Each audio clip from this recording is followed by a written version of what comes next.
என் அன்பு பிள்ளையே, உனக்கான நன்மைகளை செய்து கொடுப்பதற்காகவே உன் தாயானவள் இன்று உன்னை தேடி வந்திருக்கின்றேன். இன்று உனக்கு ஒரு முக்கியமான செய்தியைத்தான் சொல்வதற்காக வந்திருக்கின்றேன். என் பிள்ளையே, இது அவசர செய்தி. இந்த செய்தி உன் கண்ணில் படும் நேரத்தில் நிச்சயமாக உனக்கு நல்ல நேரமாக தான் இருக்கும். இதற்கு நான் நீண்ட நேரமாக காத்து கொண்டு இருக்கின்றேன். உனக்கு அவசரமான செய்தி, உன்னோடு பேச நீண்ட நேரமாகவே காத்து கொண்டு நிற்கின்றேன்.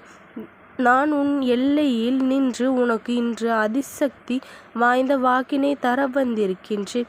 என் குழந்தைக்கு வாழ்க்கையில் சோதனைகள் நடந்து கொண்டிருக்கின்ற இந்த நேரம், இவையெல்லாம் இன்னும் உனக்கு அதிகமாக உச்சத்தை தொடங்க காத்து கொண்டிருக்கின்றது. ஏற்கனவே பிரச்சனையில் இருக்கின்ற உன்னை பயமுறுத்துவது போல இந்த அம்மாவினுடைய நோக்கம் அல்ல. உன்னை அந்த பிரச்சனையிலிருந்து வெளிக்கொண்டு வருவதே ஆகும். என் குழந்தையே, வெளிவரச் செய்வதுதான் என் பிள்ளையே. சோதனைகள் அதிகமாக வந்துவிட்டது.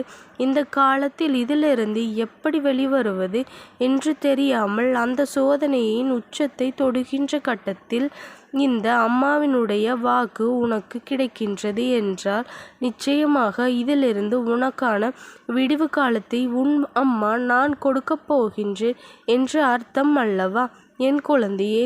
அதற்கு முன்பாக ஒரு விஷயத்தை தெரிந்து கொள். இத்தனை காலமும் இந்த சோதனைகளை கடந்து வந்துவிட்டாய்.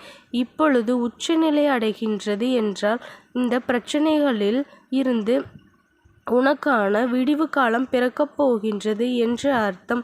எந்த பிரச்சனையாக இருந்தாலும் அதனை அப்படியே கிடப்பில் போட்டுவிட்டால் உனக்கு அதிலிருந்து எந்த தீர்வும் கிடைக்காது. அந்த பிரச்சனைகள் உச்சத்தை தொட்டால் மட்டும்தான் அதிலிருந்து உனக்கு விடிவு காலம் பிறக்கும். அம்மா இன்று உன்னை அழைக்கின்ற என் பிள்ளையே, உன் வாழ்க்கையில் என்றும் உனக்கு காவலாக நான் நிற்கின்றேன் என்பதை முதலில் நீ தெளிவாக புரிந்து கொள். என் பிள்ளையே, உனக்கு வருகின்ற எத்தனை கெட்ட விஷயங்களும் தீய சக்திகளும் எதுவாக இருந்தாலும் அதனை தடுத்து விரட்டி விடுவேன். வாழ்க்கையில் ஏற்படுகின்ற சில துன்பங்கள் என்பது எல்லாம் என் குழந்தையே, எல்லாருக்கும் உன் கதைதான். அதிலிருந்து நீ மீண்டு வரத்தான் வேண்டும். அந்த பிரச்சனைகளை எல்லாம் நீ சமாளிக்கத்தான் வேண்டும். அதுதான் இந்த வாழ்க்கை உனக்கு கொடுக்கின்ற பாடம் என்பதனை ஒரு பொழுதும் நீ மறந்துவிடக்கூடாது. என் பிள்ளையே, இந்த உலகம் நீ கோடான கோடி நன்மையை செய்தாலும் அது உனக்கு கொடுக்கின்றது எட்டிக்கூட உன்னை பார்க்காதது. அது நேரத்தில் என் பிள்ளையே, தற்செயலாக ஒரு தவறை நீ செய்துவிட்டால் அதை சுட்டி காட்டி கொண்டிருக்கும் என் குழந்தையே. மானங்கெட்ட இந்த உலகம், மதிக்கெட்டு பிறவிகள் என்றுதான் இந்த மனிதர்களை சொல்ல வேண்டிய நிலைமை ஏற்படும். என் குழந்தையே, இது போன்ற ஒரு சூழ்நிலையில் உன் வாழ்க்கையில் உன்னை ஆட்டி படைத்த போதிலும் ஆட்டி படைத்த காலத்தில் என் குழந்தை எதற்கான வாழ வேண்டும், ஏன் இந்த வாழ்க்கை நமக்கு என்கின்ற மனநிலை உனக்கு வந்தது? இந்த அளவிற்கு உன்னை தள்ளிவிட்ட இந்த மனிதர்களுக்கு மத்தியில் என் குழந்தை நீ வாழ்ந்து காட்ட வேண்டும் அல்லவா?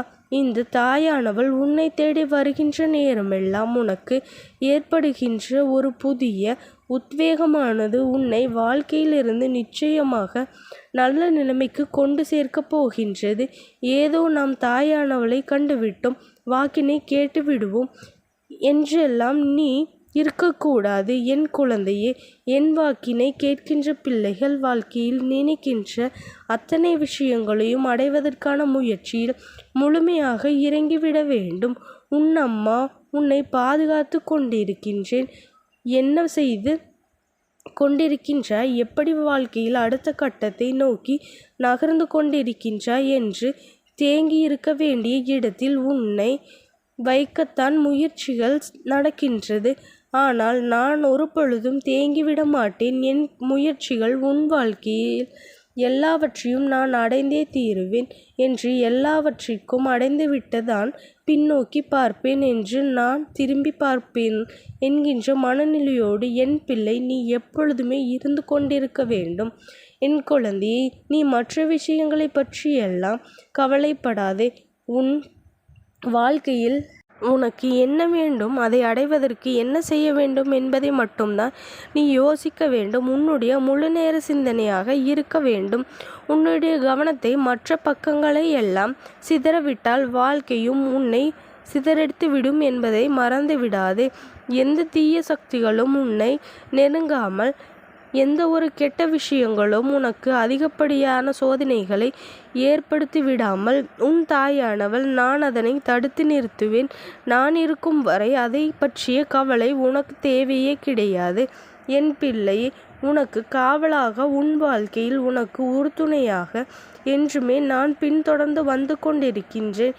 நீ உனக்கு யாரும் இல்லை என்று நினைத்து கொண்டு அங்கு உன்னுடைய செயல்களை எல்லாம் தயக்கம் காட்டி கொண்டிருக்கின்றாய். எந்த ஒரு விஷயத்தையும் உன்னிடத்தில் சொல்ல முடியாமல் தயங்கி நிற்கின்றாய்.